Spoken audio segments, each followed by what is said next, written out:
بسم اللہ الرحمن الرحیم۔ السلام علیکم۔ رمضان المبارک میں نشریات کا خصوصی سلسلہ لے کر دنیا نیوز کے پلیٹ فارم سے میں محمد حسین الیاس حاضر خدمت ہوں۔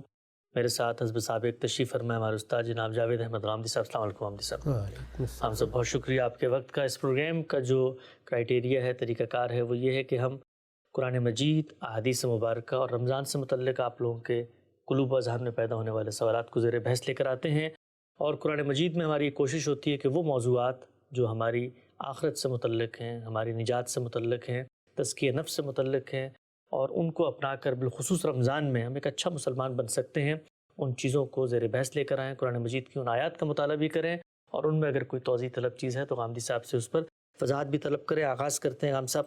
آج جس موضوع کا میں نے انتخاب کیا ہے وہ شکر کا موضوع ہے۔ قرآن مجید کو کہیں سے بھی کھول کے پڑھیں، ہر جگہ اللہ تعالیٰ شکر ہی کا تقاضا ہے جو بندہ مومن سے کر رہے ہیں۔ میرے سامنے سورہ نساء کی آیت 147 ہے، ترجمہ میں پڑھ دیتا ہوں۔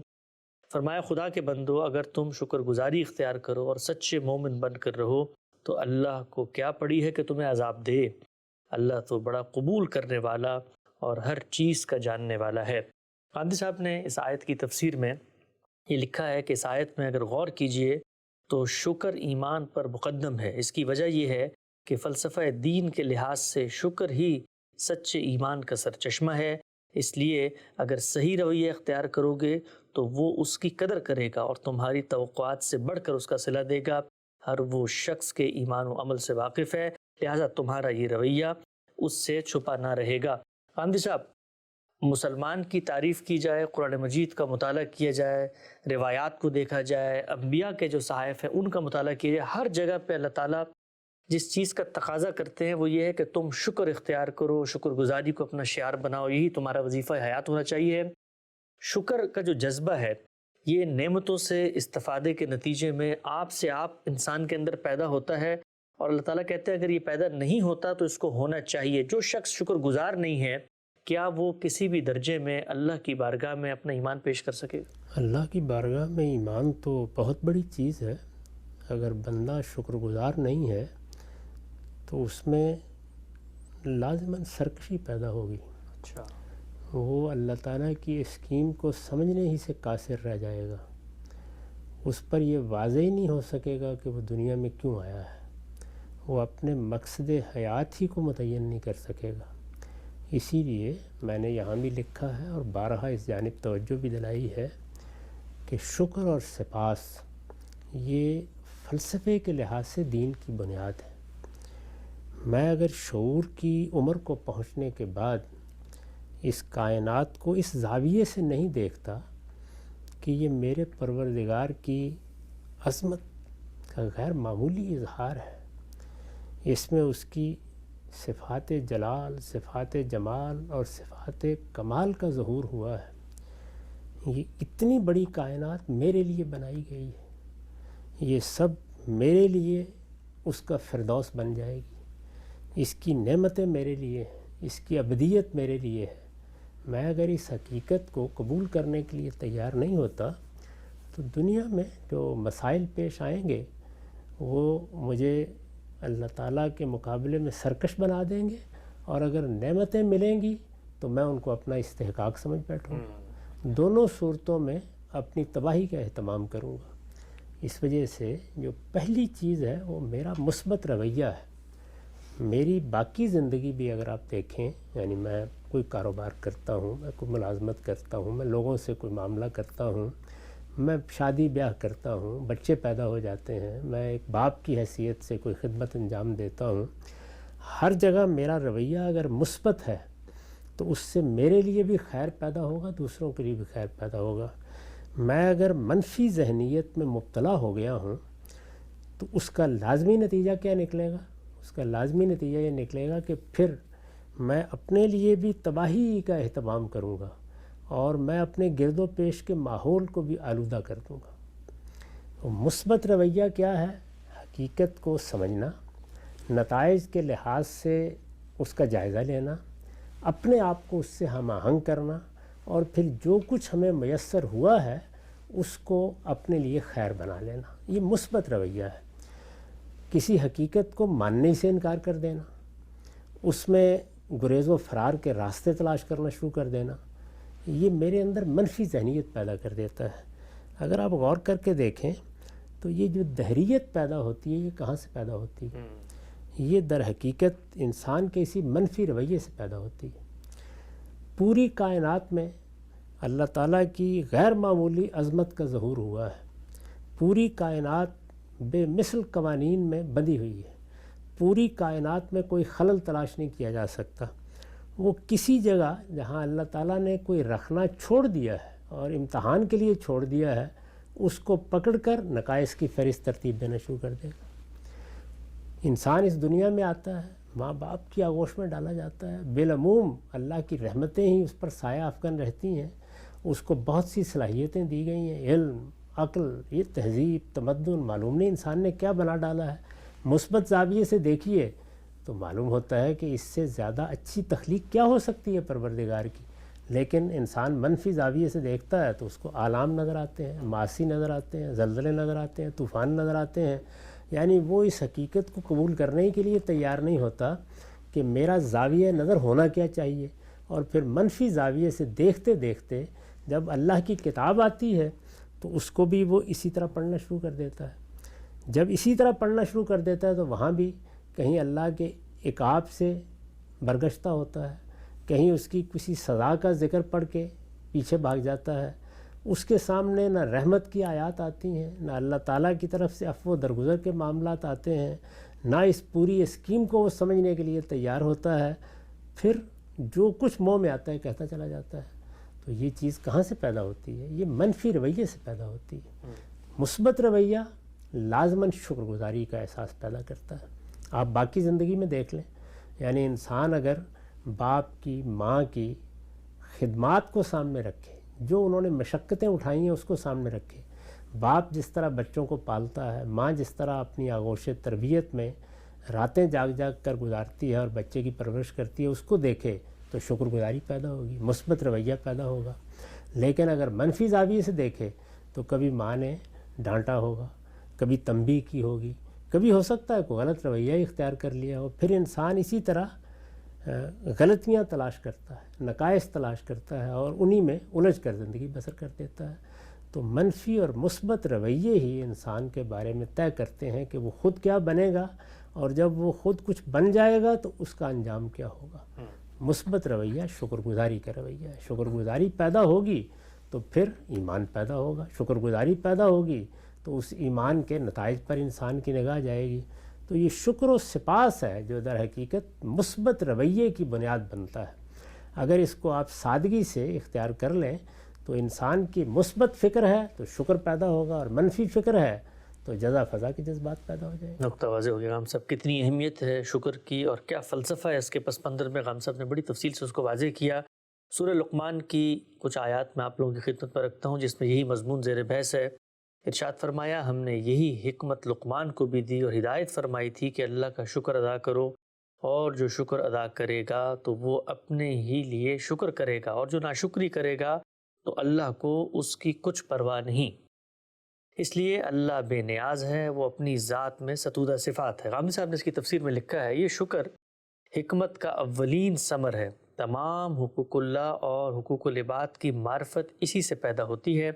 اللہ کی کتاب جس حکمت کو لے کر نازل ہوئی ہے اس کی بنیاد یہی شکر گزاری ہے۔ اگر یہ چیز نہ ہو تو انسان کے اندر ان صفات میں سے کوئی بھی صفت پیدا نہیں ہو سکتی جس کا ذکر قرآن مجید کے اندر بے تحاشا مقامات پر بھی ہوا اور اس صورت میں بھی۔ ہم سب ایک بندہ اس دنیا میں شعور کی آنکھ کھولتا ہے تو وہ دیکھتا ہے کہ ہر طرف نعمتیں ہیں، ایک نعمتوں کا بے پناہ سیل رواں ہے جس نے اس کا احاطہ کیا ہوا ہے۔ ہر طرف آپ خارج میں دیکھیں تو آپ کو آفاق کے اندر اللہ کی نعمتیں، اللہ کی قدرت، اللہ کی حکمت نظر آتی ہے۔ یہ بہتے جھرنوں کا شور، یہ ہریاول سبززار، یہ بل کھاتی ندیاں، یہ آپ کو پہاڑوں کے سلاسل، اور پھر اس کے اندر خدا کی غیر معمولی قدرت کا ظہور نظر آتا ہے کہ خالق ہے۔ اپنے اندر دیکھتا ہے تو اللہ تعالیٰ نے انسان کو جمالیاتی شعور دیا، اخلاقی شعور دیا، اسی طریقے سے اس کے اندر یہ تمام کے تمام عقلی معاملات کو پیوست کر دیا ہے۔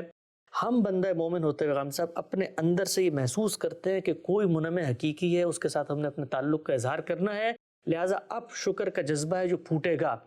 ایک وہ شخص جس کے پورے تصور کائنات میں خالق کہیں نہیں ہے، اگر غور کیا جائے تو اس کی کتنی بڑی محرومی ہے کہ وہ دیکھ رہا ہے کہ نعمتوں کا استفادہ ہے لیکن کوئی جگہ نہیں ہے جہاں پر جا کے وہ اپنے تعلق کا اظہار کر سکے. اسی وہ قرآن مجید نے اس خوبصورت تمثیل میں سمجھایا ہے کہ اللہ پر ایمان زمین و آسمان کی روشنی ہے. سبحان اللہ. ورنہ یہ دنیا ایک ظلمت قدا ہے، پھر تو کچھ معلوم نہیں ہوتا کہ یہ کیا ہوا ہے. یعنی انسان کا اگر خالق نہیں ہے اور اس خالق نے میرے ساتھ کچھ وعدے نہیں کیے اور مجھے ایک دن اس کے حضور میں اٹھنا نہیں ہے، میں آیا ہوں، پیدا ہوا، کچھ وقت گزارا، اس میں پھر تکلیفیں، مصیبتیں، جدوجہد کے مواقع، انہی میں رہ کر زندگی بسر کی، مٹی میں مل گئے، تو میرا شعور، میری عقل، میری تمنائیں، میری آرزوئیں، میرا اپنے بارے میں ادراک سب بے معنی ہو جاتا ہے. یعنی پھر تو یہ دنیا بالکل ایک عبث چیز بن کے رہ جاتی ہے. اس کے بارے میں کیا کوئی رائے قائم کرے گا؟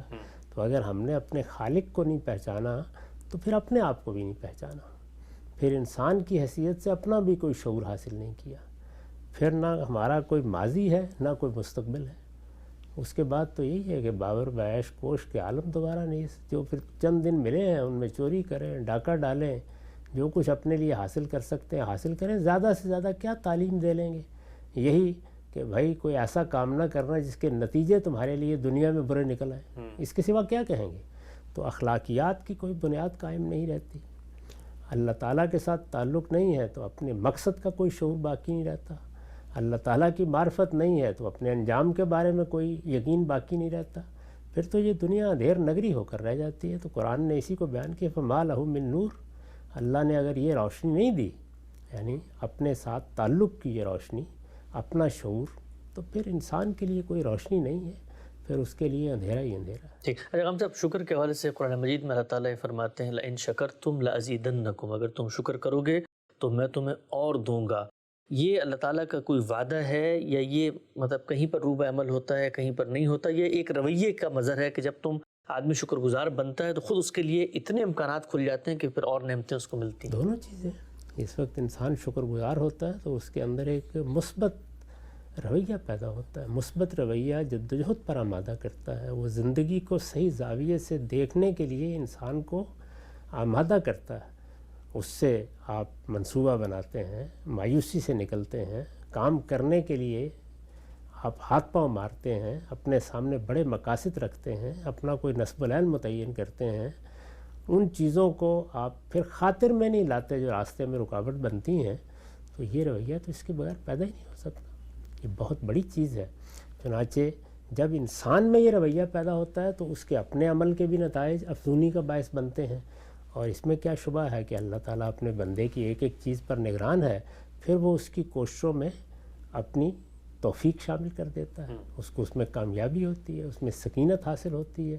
وہ 2 قدم آگے بڑھتا ہے، اس کے لیے 4 قدم آگے بڑھنے کے مواقع پیدا ہوتے ہیں. تو یہ در حقیقت ایک ایسا عمل ہے کہ جس میں جو کچھ آپ کرتے ہیں وہ بھی آگے بڑھنا شروع ہوتا ہے، اور جو کچھ اللہ کی توفیق ہے، اس کے فرشتوں کی جو اعانت حاصل ہوتی ہے، اس میں بھی افزونی ہونی شروع ہو جاتی ہے. اسی کو برکت سے تعبیر کیا جاتا ہے کہ پھر انسان کے علم میں، انسان کے عمل میں، انسان کی جدوجہد میں، انسان کے منصوبوں میں اللہ کی برکت شامل ہو جاتی ہے. یعنی اللہ تعالیٰ ان میں اپنی طرف سے بڑھوتری پیدا کر دیتا ہے. یہ کس وقت ہوتا ہے؟ اسی وقت ہوتا ہے کہ جب شکر گزاری.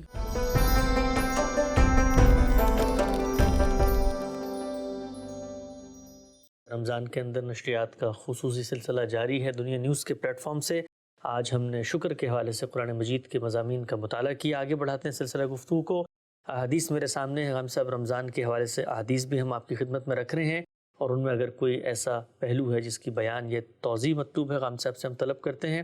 ہم سے روایت ہے سیدنا ابو ہریرہ سے اور ابو سعید خدری سے، فرماتے ہیں کہ اللہ کے رسول نے فرمایا یقیناً اللہ تعالیٰ ہر دن اور رات میں کچھ لوگوں کو جہنم سے آزاد فرماتے ہیں، اور ہر مسلمان کے لیے ایک قبول کیے جانے والی دعا رکھی گئی ہے. باقی جو احادیث ہیں ان کی روشنی میں یہ بات واضح ہوتی ہے کہ رمضان سے متعلق یہاں پر بات ہو رہی ہے. ہم سب ہم نے اکثر دیکھا ہے کہ اللہ تعالیٰ کی اسکیم میں کچھ چیزوں کو کچھ دوسری چیزوں سے متعلق کر دیا گیا. مثلا رات کے وقت اٹھ کے اگر آپ دعا کرتے ہیں تو کہا بھائی اللہ کو تم پکارتے ہو تو بڑے قریب ہوتے ہو. اس طرح رمضان کے بعض مواقع ہیں، حج کے بعض مواقع ہیں. اس کی کیا حکمت ہے کہ بعض چیزوں کو جو روٹین میں جاری ہوتی ہیں ان کو ایونٹس کے ساتھ متعلق کر کے ان کی اہمیت بڑھا دی گئی ہے دین میں؟ اس لیے کہ اگر 24 گھنٹے انسان سے کوئی توقع کی جائے تو پھر تو کسی چیز کی ضرورت ہی نہیں ہے، پوری کر لے گا وہ۔ انسان غفلت شعار ہوتا ہے، جی وہ اپنے کاموں میں الجھ جاتا ہے، وہ غلطیوں اور کوتاہیوں کی زندگی میں غلطان ہو جاتا ہے، تو اس کے لیے پھر کچھ مواقع پیدا کرتی ہے، اللہ کی رحمت کے مواقع پیدا کرتی ہے کہ وہ متوجہ ہو جائے۔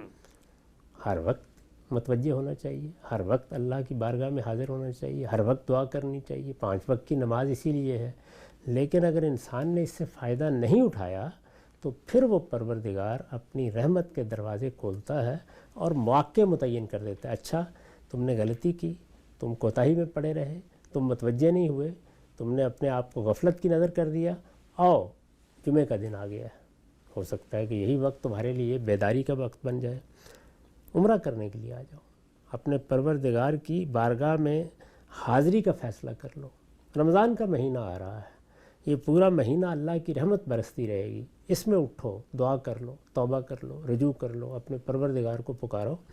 تو یہ انسان کی اس کمزوری کا لحاظ کر کے یہ سب چیزیں مقرر کی گئی ہیں کہ ہر وقت بیدار رہے، پھر تو پیغمبروں کے درجے میں پہنچ جائے گا۔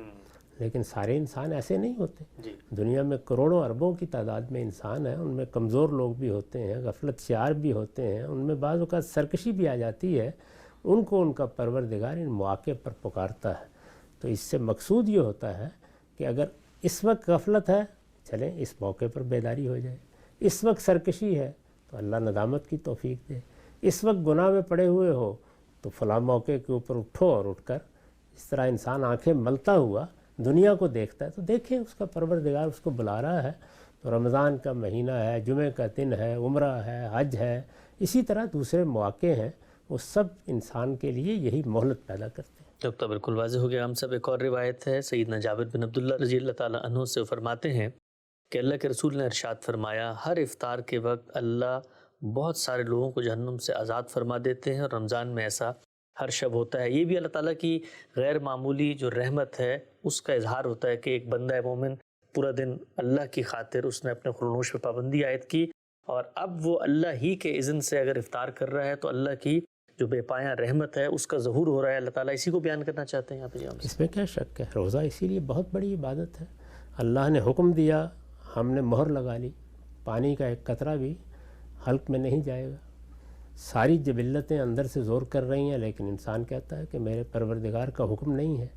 تو افطار کا وقت تو در حقیقت ایک بڑی مسرت کا ہوتا ہے کہ جس ذمہ داری کو ہم نے قبول کیا تھا، جس مشقت میں ہمیں ڈالا گیا تھا، جس امتحان میں ہم پڑے تھے، اس سے کامیابی کے ساتھ نکل آئے ہیں۔ یعنی اللہ تعالیٰ نے تقاضا کیا تھا کہ فلاں وقت سے فلاں وقت تک تم نے اپنی جبلتوں کے اظہار پر بھی یا ان کے تقاضوں پر بھی پابندی لگا لینی ہے، تو مجسم اطاعت بنے رہے، کیونکہ وہ جبلتیں تو ایسی ہیں کہ اندر سے زور کر رہی ہوتی ہیں اور ہر قدم پر انسان کو وہ اپنے راستے پر لے جانا چاہتی ہیں۔ تو ان میں اگر انسان ثابت قدم رہا ہے اور پھر افطار کے موقع پر جب اللہ کا اذن آ گیا تو یہ تو ایسے ہی ہے کہ جیسے دنیا سے لوگ اٹھیں گے اور جب وہاں فرشتے استقبال کریں گے تو کیا مسرت ہوگی آدمی کی کہ میں کامیاب ہو گیا۔ وہ جو فرمایا تھا کہ فزتو برب الکعبہ، رب کعبہ کی قسم کامیابی حاصل ہو گئی۔ تو افطار کامیابی کا موقع ہے کہ میں نے اللہ کی اطاعت کا حق اپنی ہمت، اپنی استطاعت کے مطابق ادا کر دیا ہے۔ اس سے زیادہ کون سا اچھا وقت ہو سکتا ہے؟ اس وقت آدمی دعا کرتا ہے، اپنے رب سے کچھ مانگتا ہے تو وہ بھی مسرت کے ساتھ دیتا ہے، وہ بھی خوشی کے ساتھ دیتا ہے کہ میرے بندے نے میری اطاعت کا حق ادا کیا۔ بالکل نقطہ واضح ہو گیا۔ ایک اور روایت مختصر سی ہم سب، حضرت ابو ہریرہ کی روایت ہے، وہ کہتے ہیں کہ اللہ کے رسول نے فرمایا، 5 نمازیں اور جمعے سے دوسرے جمعے تک اور رمضان دوسرے رمضان تک درمیان میں ہونے والے گناہوں کا کفارہ بن جاتا ہے، بشرط یہ کہ وہ کبیرہ گناہوں سے پورا سال بچا رہے۔ ہم سب یہ کیا پہلو ہے؟ یعنی ہم نے تو یہ سنا ہے کہ جی وَمَن يَعْمَلْ مِثْقَالَ ذَرَّةٍ خَيْرًا يَرَهُ وَمَن يَعْمَلْ مِثْقَالَ ذَرَّةٍ شَرًّا يَرَهُ، چھوٹا سا بھی گناہ ہوگا تو وہ روز آخرت پیش کر دیا جائے گا۔ لیکن آپ اگر آپ نے 5 نمازیں پڑھی ہیں، کوئی چھوٹی موٹی غلطی کوتاہی ہوگی تو اللہ تعالیٰ کیا اس کو معاف کرتے چلے جاتے ہیں؟ یہ تو اللہ تعالیٰ نے قرآن مجید میں کئی جگہوں پر بشارت دی ہے کہ اگر انسان نے اپنے آپ کو بڑے گناہوں سے بچائے رکھا ہے تو نکفر عنہم سیئاتہم، چھوٹے چھوٹے گناہ یا ان گناہوں کے مقدمات میں انسان اگر مبتلا ہوا ہے تو یہ معاف ہو جاتے ہیں اور خود بخود معاف ہو جاتے ہیں۔ پھر ان کی معافی کے اسباب کبھی جمعے کی نماز سے، کبھی عمرے سے، کبھی رمضان کے روزوں سے پیدا ہوتے رہتے ہیں۔ رمضان میں بہت بشارت دی گئی ہے کہ اگر بندہ اللہ کی طرف رجوع کر رہا ہے اور اس روزے کی حقیقت کو پہچان کر روزے رکھ رہا ہے اور اس کے پیش نظر اس کے باطن میں یہی چیز ہے کہ میرے اندر تقوی پیدا ہو، میں اپنے رب سے ڈرنے والا بن جاؤں، میں اس کی ہدایت کا پیروکار ہو کر زندگی بسر کروں، تو ایک ایک لمحہ اس کے لیے معافی کا ذریعہ بنتا چلا جاتا ہے۔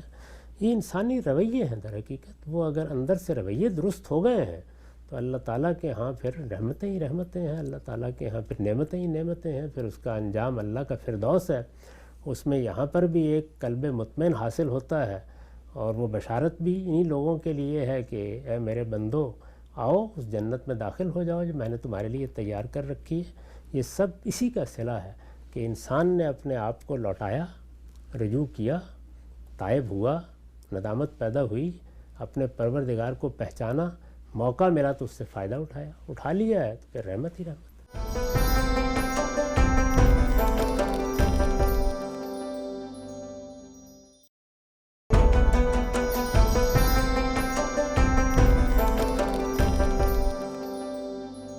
رمضان کے اندر نشریات کا خصوصی سلسلہ جاری ہے۔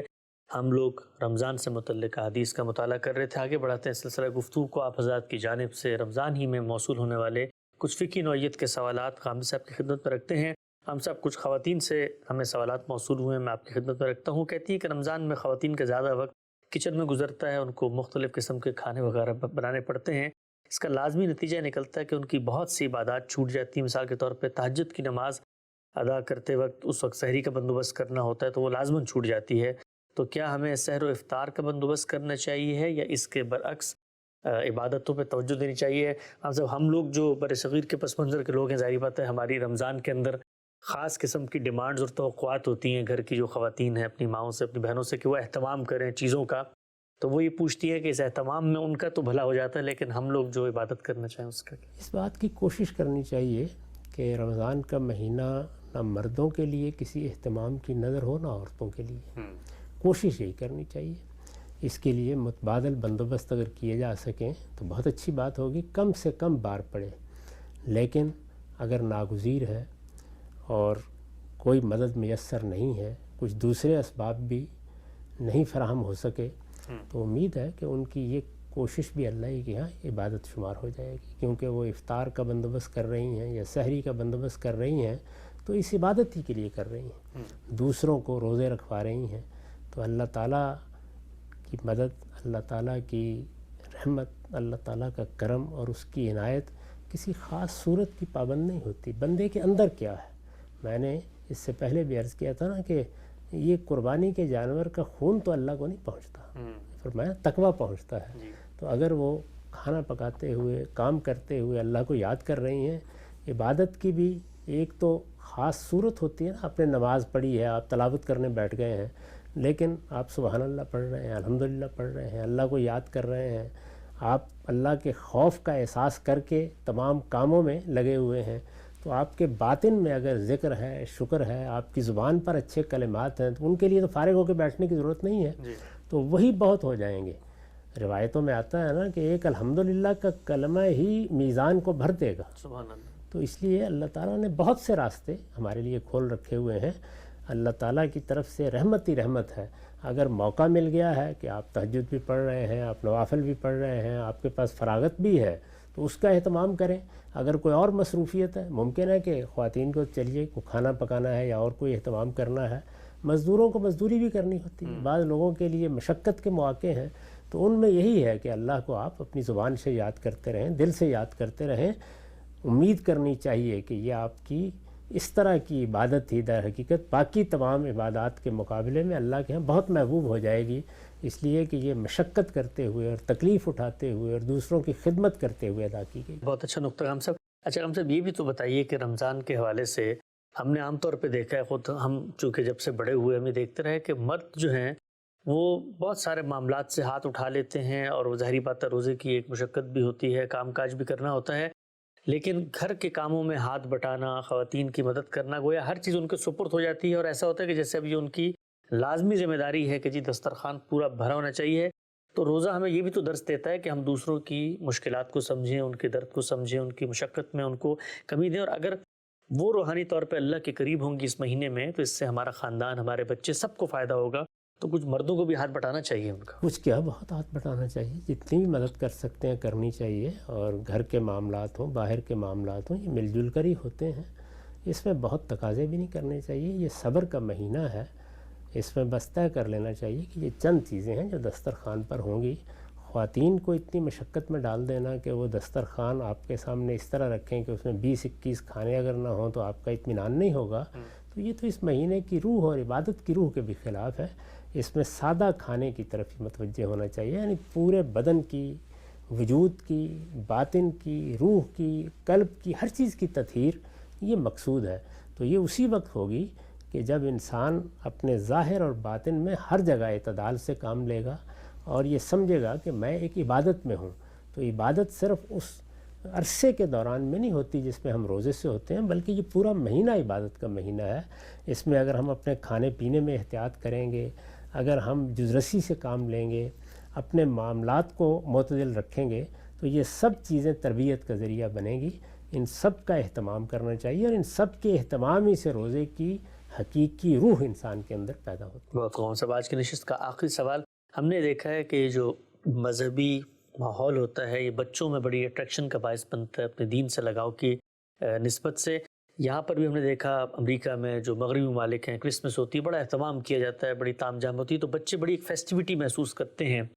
تو رمضان کے اندر چھوٹے بچوں کو جو اس وقت شعور کی عمر کو پہنچ رہے ہیں، اپنے دین کے ساتھ ان کا تعلق مضبوط ہو، وہ جڑیں، تو ان کے لیے تو یہی ہے کہ جی افطار کا وقت ہے، سحری کا وقت ہے، کوئی مزے مزے کے کھانے کھا رہے ہیں، کچھ آپ جا رہے ہیں، کوئی لائٹیں لگی ہیں، کچھ طرح کی چیزیں.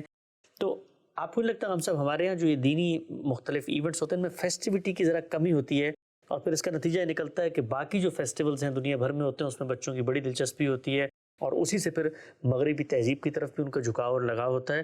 تو کچھ تھوڑی بہت فیسٹیوٹی بھی تو پیدا ہونی چاہیے. اس میں کوئی شک نہیں. اس کے لیے دیکھیے 2 عیدیں مقرر کی گئی ہیں. رمضان کے مہینے میں بھی اگر مراسم کی حد تک کوئی چیز آپ اختیار کرتے ہیں جو بچوں کے لیے دلچسپی کا باعث بنے تو وہ قابل قبول ہی ہوگی، اس میں کوئی حرج کی بات نہیں ہے. لیکن جس چیز کو بچوں کو منتقل ہونا چاہیے وہ یہ کہ بہرحال یہ میلہ نہیں لگا، یہ عبادت ہے. تو عبادت کی روح قائم رہے، عبادت کا پیغام بچوں تک پہنچے، آپ کے پورے گھر میں عبادت کی فضا بنے، یہ چیز ہی ہے در حقیقت جو مقصود ہے. اگر ہم اس کو بالکل میلے ٹھیلے میں بدل دیں گے تو اس کے نتیجے میں تو عبادت ختم ہو جائے گی، اور پھر وہ کام جو ہمیں عید پر یا عید کے بعد کرنے تھے، عید کے بعد اب 2-3 دن ہوتے ہیں جس میں یہ سب چیزیں کریں، اور بچوں کو بھی اس میں جو کچھ بھی انہوں نے کرنا ہے اس میں ان کی مدد بھی کریں. لیکن رمضان میں اتنا ہی ہونا چاہیے جتنا ایک عبادت کی روح کے ساتھ مطابقت رکھتا ہو. اس سے زیادہ ہو جائے گا تو پھر وہی حال ہو جائے گا جو ہمارے یہاں ہوتا ہے کہ لوگ بجائے اس کے کہ خلوت میں جائیں اور اپنے گناہوں پر غور کریں اور اپنی تربیت کریں اور اپنے تزکیے کی طرف متوجہ ہوں، پھر رات بھر کی مجالس ہونا شروع ہو جاتی ہیں اور اسی میں لوگ اپنا وقت ضائع کرتے رہتے ہیں اور ان کی باطن کی طرف توجہ ہی نہیں ہوتی. نقطہ بالکل واضح ہو گیا. رمضان کے اندر غامدی صاحب کے ساتھ ہم یہاں موجود ہیں. قرآن مجید، احادیث اور آپ لوگوں کے مسائل اور سوالات کو لے کر وقت یہاں پہ ختم ہوتا ہے. کل دوبارہ ملیں گے. اب تک آپ کو بہت شکریہ.